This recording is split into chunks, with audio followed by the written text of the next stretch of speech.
नमस्कार केमन आছেন সবাই। তনু রান্নাঘরে নতুন একটি ভিডিওর সাথে সকলকে স্বাগত জানাই। আজকে আমি দেখাবো কচুর লতির চচ্চড়ি। কচুর লতির কথা শুনলে প্রথমেই আমাদের আসে মাথায় চিংড়ি মাছের কথা, কিন্তু না, আজকে আমি চিংড়ি মাছ দিয়ে বানাবো না। কিভাবে বানাচ্ছি সেটাই আজকে শেয়ার করছি। চলুন দেখে নেই কী কী মশলা লাগবে। তো প্রথমে ফোড়নের জন্য হাফ চামচ কালো জিরে, 3 থেকে 4টে নিয়ে নিয়েছি রসুন থেতো করে, আর সাথে নিয়ে নিয়েছি 6 থেকে 7টা কাঁচা লঙ্কা।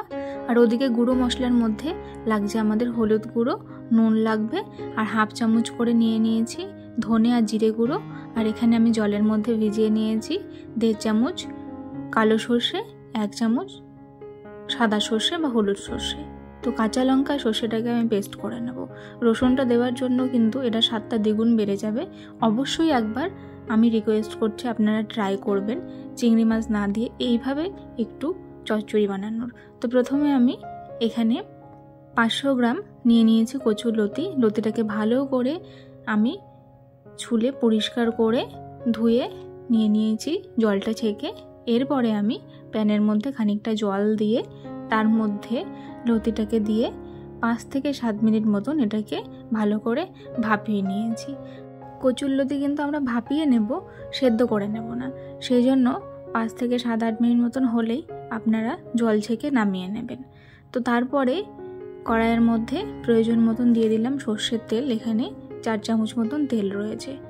তেলটা গরম হয়ে গেলে তেলের মধ্যে এবারে আমি প্রথমে ফোড়নের জন্য দিয়ে দেব হাফ চামচ কালো জিরে।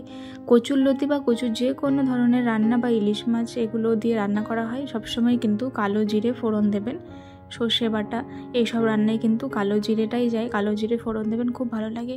তারপরে যে আমি 1 চামচ মতন একটু রসুন থেতো করে রেখেছিলাম সেটাকে দিয়ে দিলাম। এইটাই কিন্তু পুরো স্বাদটাকে ব্যালেন্স করবে। এতে খুব সুন্দর একটা স্মেল আসে আর খুব সুন্দর লাগে খেতে।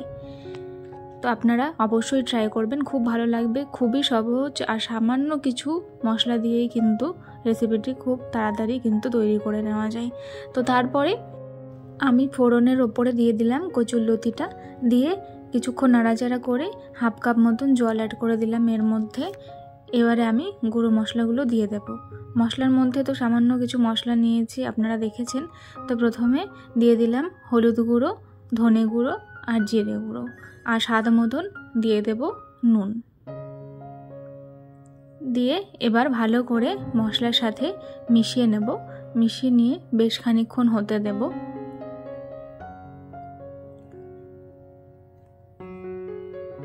আমি এবারে কিন্তু ঢাকা দিয়ে আরও বেশ খানিকক্ষণ হতে দেব যাতে কচুর লতিটা একটু সেদ্ধ হয়ে যায়। তো ঢাকাটা তুলেছি, দেখুন তেল ছাড়তে শুরু করে দিয়েছে। লতিটা হালকাও সেদ্ধ হয়ে গেছে, আর একটুক্ষণ সেদ্ধ হবে। তো কে কোথা থেকে ভিডিওগুলো দেখছেন অবশ্যই জানাতে ভুলবেন না। আর যদি ভিডিওগুলো ভালো লেগে থাকে তাহলে প্লিজ চ্যানেলটিকে লাইক, শেয়ার, সাবস্ক্রাইব করে বেল নোটিফিকেশানটি অন করে রাখবেন। এতে করে আমার ভিডিও নোটিফিকেশান সবার আগে পেয়ে যাবেন। আর এইরকম নিত্য নতুন রেসিপি দেখার জন্য আমার পাশে থাকবেন, সবাই আমাকে সাপোর্ট করবেন।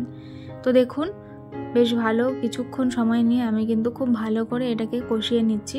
এটা কষিয়ে কষিয়ে রান্না করতে হবে, একদম লতিটাকে গলিয়ে দেব না। একটু গোটা গোটা থাকবে, আবার একটু ভাঙা ভাঙাও থাকবে। আপনারা দেখুন খুব সহজভাবে আমি এটাকে করার চেষ্টা করেছি। আশা করি আপনাদের খুব ভালো লাগবে। আর অবশ্যই যারা এইভাবে একবারও ট্রাই করেননি অবশ্যই কিন্তু বাড়িতে বানিয়ে খেতে ভুলবেন না।